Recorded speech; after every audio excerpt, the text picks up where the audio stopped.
Good afternoon, everyone. Thank you so much for joining us for yet another session of Ask the Expert. I am Ulutu Kwaza, call center supervisor of the South African Depression and Anxiety Group. And I'm very happy to join you this afternoon so I can discuss a really, really important topic with you, which is, can AI replace humans? We've started to see a real shift towards AI. We're trying to understand, how is AI playing a role of technology in mental health? And we're trying to understand what is happening in the mental health space and how do we follow the trend? I am joined by two experienced guests, dare I say, who are going to help us unpack this conversation and really understand, what is AI and can it actually replace a human being? I am joined by Professor Christopher Szabo, who's a psychiatrist and a member of the South African Society of Psychiatrists.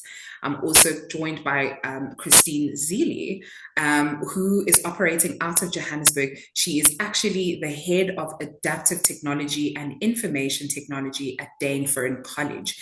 Over her decade-long years in education and technology, she has championed accessible learning strategies that accommodate students across a spectrum of abilities. In addition to her school leadership role, she holds a master's degree in educational technology and brings a rich history of teaching, consulting, and academic research. She's now expanding her scope as a doctoral candidate in education, exploring the role of AI in academic settings. Her study advocates for using artificial intelligence to stimulate deep critical thinking rather than learning on technology as a substitute or a substitute brain that merely hands out answers. Professor Christopher Szabo is also an emeritus professor for the Department of Psychiatry at the University of Witwatersrand. He's the editor-in-chief of South African Psychiatry and the host of podcast Talking Psychiatry, which is available on YouTube and Beyond Madness on Spotify. Thank you so much for joining me this afternoon. Very, very happy to chat about this. And I actually just go in with this conversation. Christine, AI has become a part of our everyday lives, and many people are now using it for advice, companionship, and even emotional support. How do these AI chatbots actually work, and why do they seem so human? So, in the way they work, they don't actually possess any consciousness, emotions, or human thought. Instead, they operate entirely on statistical pattern recognition. So there's generally a three-step process. First, during training, the chatbot ingests massive data sets of books, articles, and conversations to learn the grammar, the facts, the linguistics, and all the patterns with regards to that. Then they go on to processing prompts, so decoding your user facts, and the intent by analyzing the full context of the message rather than relying on isolated keywords. And then the third thing is they use supercharged predictive capabilities, like advanced versions of your predictive smartphone text, to generate coherent responses, to make sure that it's a logical way in which the sentences and whatever it is that you require from them is actually articulated and put together. From the perspective of why do they seem so human, if you think about it, if you go onto Facebook or Instagram and you go like something, every time you like something, that tells the AI system that this is what we need to redo, and we need to almost like behavioral psychology, we need to continue to do exactly that and put whatever it is that you've liked onto your little space. It's the exact same thing.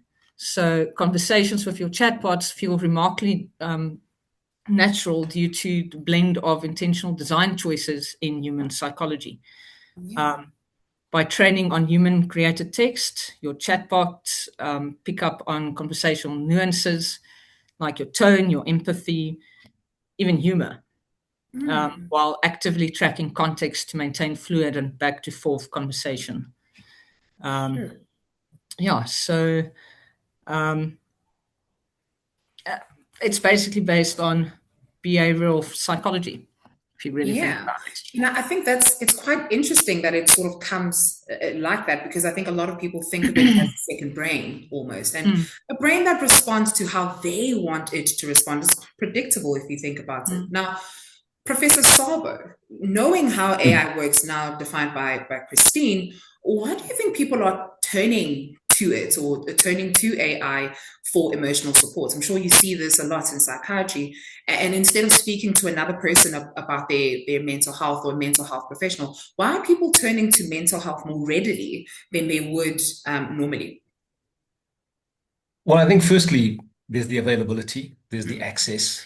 Also, there's the cost. It's for free, basically. But I think what's very important is that the word artificial has to really be understood.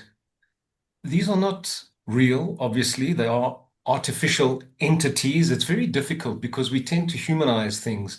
But the fact of the matter is, and Christine would know better than me, being in the IT space, it's all about zeros and ones, if I'm not much mistaken, and coding. And essentially, we're not dealing with a real entity, it's artificial.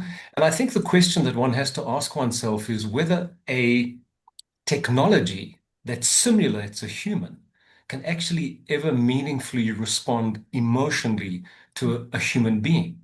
So my position has always been that humans need humans, not machines. And I suppose the issue of access and affordability is one aspect.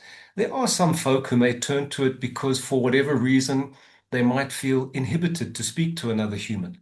And so this provides a space where they can maybe share. The truth is that if you were to do that and you were to take then what you have done there into the real world space, one might argue, okay, that might be positive. The question is to what extent that actually happens. And the question is to what extent somebody is drawn deeper and deeper and deeper into, and I'm going to use the word relationship in inverted commas, with what is essentially a chatbot, something that is artificial, a technology that simulates the human but is not human. I think it's so interesting how you put it, because it looks to access, which is something that people don't necessarily have. Looking at the South African context, it's quite expensive to get a psychologist. So I can imagine people sort of move towards that front because it's easy and it's accessible. And speaking about accessibility, Christine, because these AI sort of tools are easy to access and they're almost free to use, what are the business models or companies sort of, or the companies that develop them, and what do they have in mind when it is that they are developing it? Are users paying for this information, and why is it important for us to understand that? It's a very bulky question, but in context, what are they thinking about? What are the business models or the companies that are creating this sort of underlining when they put these tools up front? So there's basically two different business models. So you've got your free services, and then you've got the ones that you actually pay for. So, and as any business model stipulates, you want to make money from whatever it is that you do. So from the one that you pay for, the company that has actually developed the platform or the chatbot, they would want money from that. So whatever the services are they provide would be for money. So the bottom line in that case would be the fact that you still have to pay, and you may get better services, but it sits behind a paywall, and you still need to pay for whatever it is that you get. From the free services that you get, we need to be very careful when we use the free AI services, because firstly, they generally have additional subscriptions that you sort of adhere to or that you agree to when you go onto those services. One of them generally is ad services.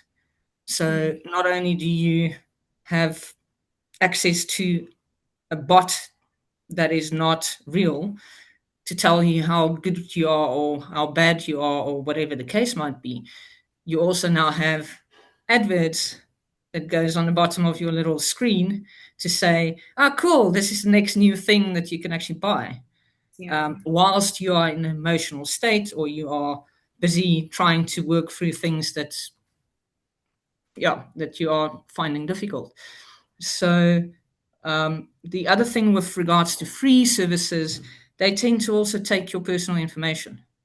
So whatever you put onto those platforms are used to either learn or train those models again, or it takes it and puts it into the greater scope of the behind the scenes AI, like your ChatGPTs and those services that's actually been used for the platforms. Sure.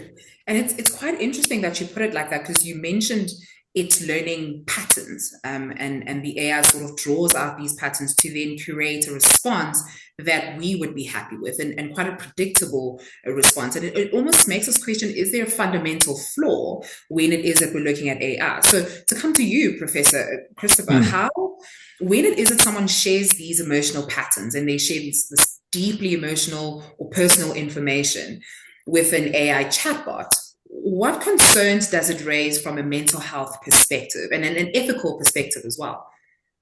Sure, so many. I mean, even just what Christine was saying raised so many issues. It's almost as if they are grooming future clients with everything that they are doing. It's like the free version is the gateway to something more, and it's not just about the paid version. It's all of the inserted adverts and everything that goes with it. So I don't mean to be so deeply cynical, but I'm, just listening to what Christine has said, and I'm just getting that word gateway, and I'm also sensing a kind of exploitative quality to that. And under these circumstances, you're dealing with somebody who's very vulnerable emotionally. So I could say to you that we know what some of the downsides might be, and we might get to that.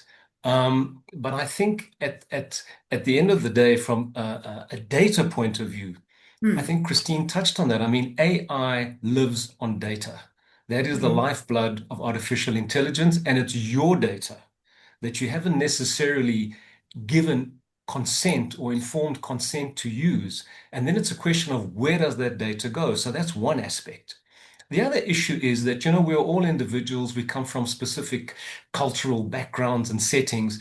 And the question is to what extent AI may be trained on data that actually speaks to your unique situation or your cultural setting. And I think that's another issue that's been raised ethically, is that very often responses may be inappropriate. And I think that's one of the downsides of artificial intelligence, because the data that it has been trained on doesn't necessarily match with who you are or where you come from. So I think there are privacy issues, there are ethical issues, aside from dangers, and I suppose we will get into that as we move along. But just to address your specific issues around privacy and ethics, if we move into the mental health space, well, then we open up a whole can of worms. Because I think at the end of the day, the concerns about AI are not concerns about what could happen. It's what has happened. How many suicides have we seen linked to the use of artificial intelligence? How many court cases, and at last count, I think it was 11 or 12, that OpenAI is facing, where they are being sued, they are being held liable. Accountability is what we're starting to see from a legal point of view, because the fact of the matter is, the dangers in terms of worsening mental state or dramatic and tragic consequences are factually documented. This is not speculation. And I think that where one is fully aware of risks and dangers, you need to think very cautiously about how you engage with a technology that could take you there. And I think this is a really good observation for us to make, and even to speak about, because it brings forth the issues that we have with AI. And I speak about issues because oftentimes AI comes off as really good, and it comes off with these personalized responses, and it's quite encouraging when it is that you put your information on AI so that it shoots out information to you. And it says things like, that's a great observation, or you're absolutely right, or you're on the right track, and these sorts of things. Christine, why is it designed to do that? What is the ethos of AI not being able to sort of teach resilience in saying, this is wrong, this is right? Why is it designed to respond like this? And how may that influence its users? So when developers train these models, they used review processes, and they gave higher scores for AI that actually are polite and supportive and those types of things, as we humans are generally wanting to have when we sit in a classroom or when we go for training and that sort of thing, or just in general life. So just like our basic human psychology, where we repeat our behaviors because we are getting praised, etc., the AI has been taught in that way to be super agreeable. So it does tell you that you are absolutely right, even though you are totally wrong. Okay, doesn't distinguish between that, because according to what it's learned, that is what it should say. And with the friendly tone that it has, you tend to just go with whatever it is that it's saying. So it's what we call psychophancy, the tendency of an AI model to flatter or agree with or validate a user's opinions, preferences, and even mistakes, because that is how it has been trained. So again, it goes back to how we as humans are living life and how psychology has influenced us in the past, because dopamine is something that we want in our brains. Okay, we will always go for something that is, yes, that's awesome. Okay, you are right. You are, even though it might be wrong. Yes. And it is because it has been trained that way. Sure. Thank you so much for unpacking that. And I think it's very important for us to know why it responds like that, and to not just treat it as, no, my AI is really good to me, and my AI is the only person that I can speak to that really understands what I'm going through. And I can imagine you face this a lot in the office, Professor Christopher, where someone is already struggling with anxiety and depression, and because of the prompts that they put on AI, it feeds information back to them. Now, how can relying on AI instead of a professional like yourself sort of affect their recovery when someone is dealing with a mental health issue, or they're already diagnosed with depression or anxiety? I suppose it depends on the extent to which you trust, because trust is a fundamental requirement for any meaningful therapeutic relationship. And in fact, patient recovery is very much dependent on the relationship, the psychotherapeutic, the therapeutic relationship that forms between the therapist, be it psychiatrist, psychologist, social worker, and the patient. To what extent that is possible with artificial intelligence, I would question. But I think the thing with artificial intelligence, as I've come to understand, is that you very much get out what you put in. So depending on how you prompt the AI will also determine the responses that you get, how you position yourself and what your expectations are. And also the extent and the ability to challenge. So I've seen interactions where AI has been challenged, where it has produced patently incorrect information. This is not in the psychotherapeutic domain. And where the person has pushed back on AI, ultimately AI has acknowledged that it doesn't know what it's talking about and that it has made a mistake. Now, the question is to what extent somebody who's emotionally vulnerable themselves can challenge AI under those circumstances. And so I think that one needs to be very, very cognizant of what one is dealing with when you enter into, and I'm not going to call it a relationship, I'll call it an engagement with basically what is a technology. Yeah. And I think that's a very interesting front because now we're actually placing forth that humans are important because we're collectivists. We should be communicating with humans. And because of this, there's a growing trend of people, and more people start to do this, where they treat AI as a friend or as a companion or someone that they can confide in, someone in inverted commas. Mm. From a technology perspective, Christine, what concerns you about this growing trend? Well, if an AI tells you that I'm here for you, okay, what's going to happen? So from a human perspective, if I speak to one of my friends or one of my colleagues and they tell me that I'm here for you, you know that they are there for you, they will listen to you, etc., etc. But if a machine does that, what's going to happen?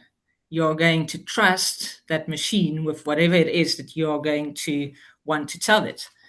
And then every now and again, at 3 o'clock in the morning, when you actually need to speak to someone and you don't want to phone someone, or you just want to chat with someone, you're going to quickly get your phone out, go onto your app, go ask your AI friend what's happening, and they won't argue with you.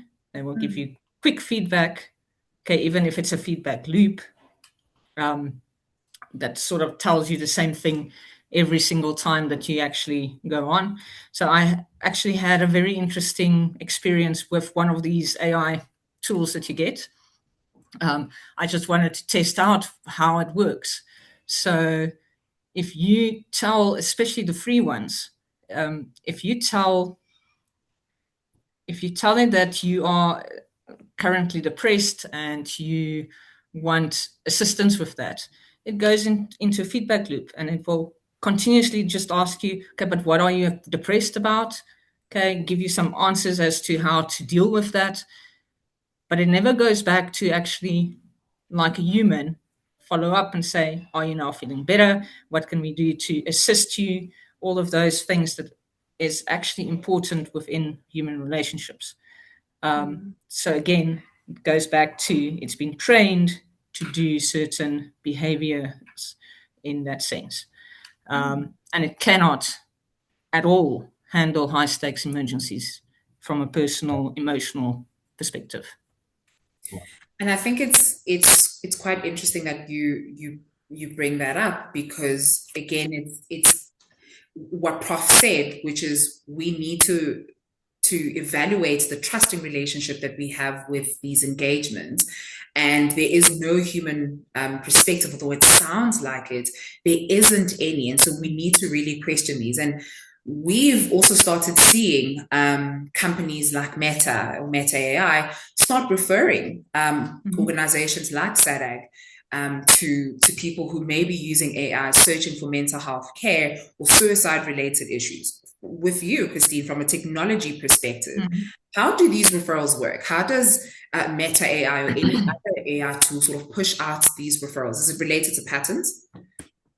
Yes. So what they basically do is they take whatever your location is from whatever device you are using, and they would automatically spot where you are in the world. And dependent on where you are in the world, they will allow for whatever the institution, the people that are supposed to assist, they would actually get that information for you, and they will give that as readily available information to you if there's an issue with that. The other thing they also do is they tend to scan what you input.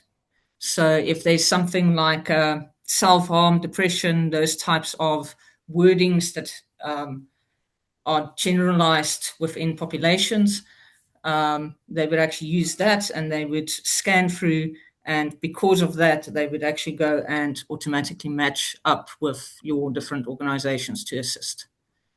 Okay. Well, and Prof, how Hmm. valuable are these referrals in encouraging people to seek professional support? Like you said, the AI sort of recognizes that I'm not able to go any further than this. So when it pushes out this referral, how important is it for people to take the heed and actually seek professional support? Well, I think there's something that I want to get into just before I discuss that. Well, I'll answer your question directly. I don't know.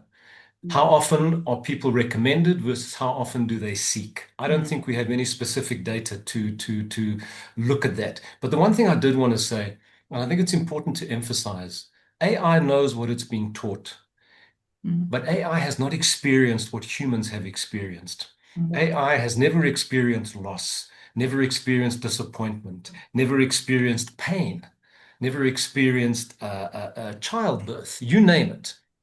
There's no direct experience of the human experience. I think it's very important to understand what you are dealing with, that this entity has no actual experience of the human experience. So, in terms of how people move across from an AI recommendation to translating that into action, I'm not sure. And the question is, if somebody is vulnerable, what is their capacity to take that in, to mm. respond to it, to act on it? I'm not sure. So I think it's a very good question. I don't have any data to actually answer that question. Um, Clearly, from what Christine has said, the developers are building in mechanisms.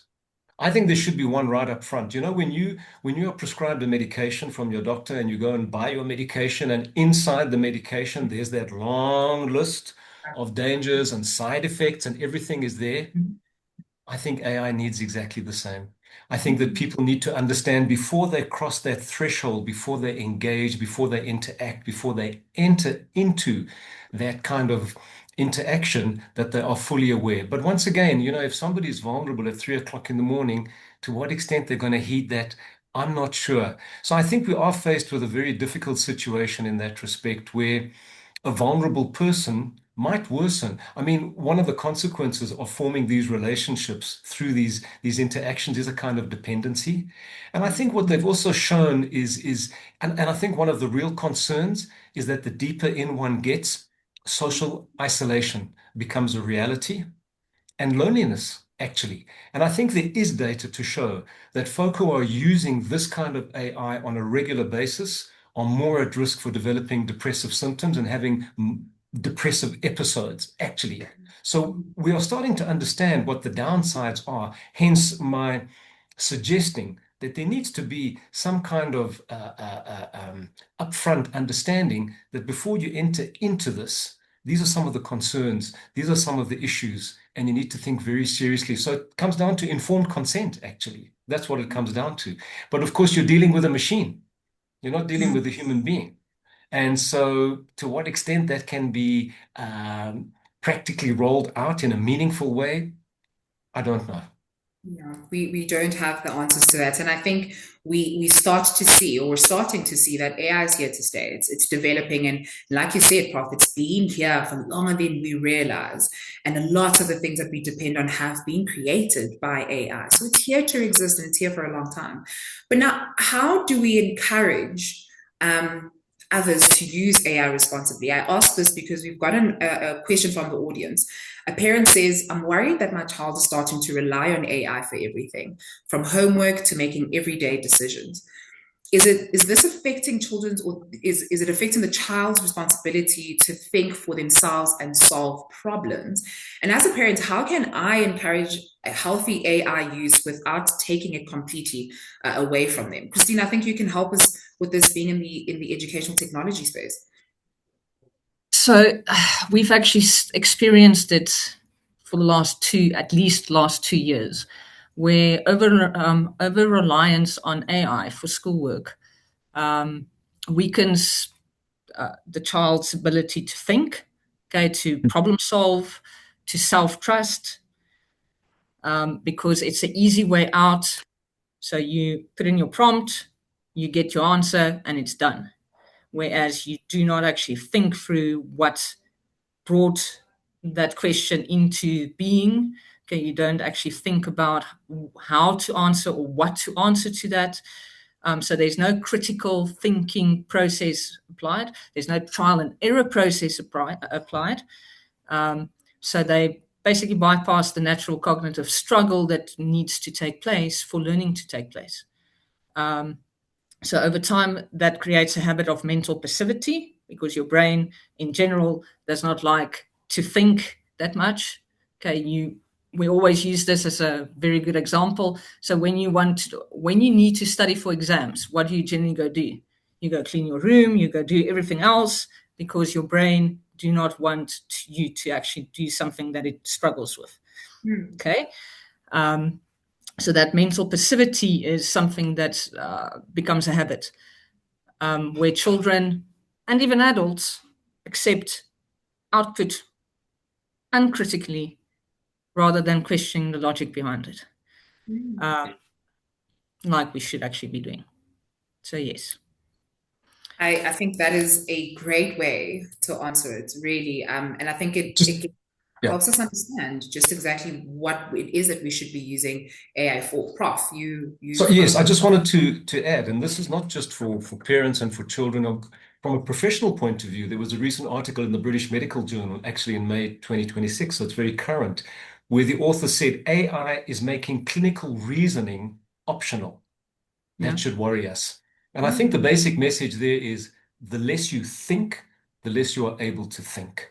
And I think that is a real issue. And I think there have been studies coming out of MIT in the States that have shown that cognitive capacity actually declines with increased usage of artificial intelligence. So again, we come back to the issue of what is known. And based on what we know, forget how it's being sold in terms of efficiency. I think that one needs to be very cognizant of what the downsides are so that we can make informed decisions. And I think within the school context, last word, parents and teachers need to come together to make decisions as to an AI policy in terms of any given school, because I think that some of the risks are not a secret. And if we don't act accordingly, then we leave ourselves vulnerable. Absolutely. And thank you so much for that. I think, again, it brings into context that when bringing mental health as a known subject is something that we speak about, we advocate for people to be in collectivist societies and not in individuals, or as individuals and not act as. And when we start to use AI, we sort of move from this perspective in these societies, and we exist as individuals. And so we now understand that AI is not going to leave. But while it can be helpful, and while it is a tool that can assist us with, I guess, daily life, it should never replace human connection or professional mental health care support. So to wrap up, if you or someone you know is struggling, please, SADAG is available. Our 24-hour helpline is available to help you. This you can access on 0800 567 567, or you can send an SMS to us at 31393 to receive a call back from a trained counselor. For more information on resources, free support groups, and other mental health resources, please visit our website on www.sadag.org. Christine, Professor Szabo, thank you so much for joining us today. This has been an enlightening conversation, and I hope that we can expand on these because it is so important. Thank you very much for joining us. And if you would like to see a lot more of the Ask the Expert every single Friday, follow us on our social media pages so that you can get a lot of this information and a lot of learning in just 30 minutes. Thank you very much for joining. Goodbye. Thank you. Thank you. Okay. Thank you. That was great. Enjoyed that.